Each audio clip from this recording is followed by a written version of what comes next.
Please listen, all respected personalities and friends. Oh Amita, you listen kindly. Suvendu Adhikari have become a senseless person that finally your faithful soldier and BJP leader says that how do you damage control in coming 2026 election?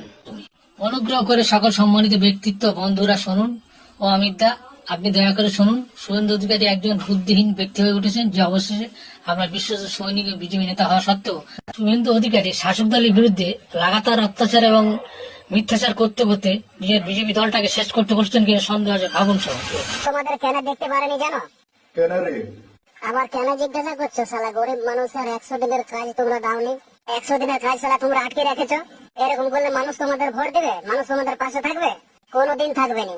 Mamata Bandyopadhyay নিজে ঘোষণা করেছে যে কেন্দ্র সরকার তাদের 100 দিনের কাজ বন্ধ রাখলেও সে তার নিজের পয়সা দিয়ে হলেও সে মানুষকে বছরে 100 দিনের বদলে 50 দিন তাদেরকে কাজ দিবে।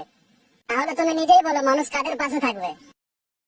বুঝলে অমিত দা, শুভেন্দু অধিকারী বলছে 2026-এ যদি বিজেপি পশ্চিমবাংলায় ক্ষমতায় আসে তাহলে প্রত্যেকটা পশ্চিমবাংলার মানুষের যদি না ভ্যালিড জন্ম সার্টিফিকেট পায় তাহলে তাদেরকে সবাইকে বাংলাদেশ তাড়িয়ে দেবে। ঠিক আছে, উনি তাড়িয়ে দেবেন, ঠিক আছে। আপনি একটু শুভেন্দু অধিকারীকে বলবেন যে তোর বাপ কাকা জেঠাদের জন্ম সার্টিফিকেট ভ্যালিড আছে তো? যদি না ভ্যালিড সার্টিফিকেট দেখাতে পেরেছে না তাহলে পশ্চিমবাংলার মানুষ বলেছে শুভেন্দু অধিকারীকে এবং ওর পুরা খানদানকে বাংলাদেশ যাওয়ার টিকিট কেটে দেবে।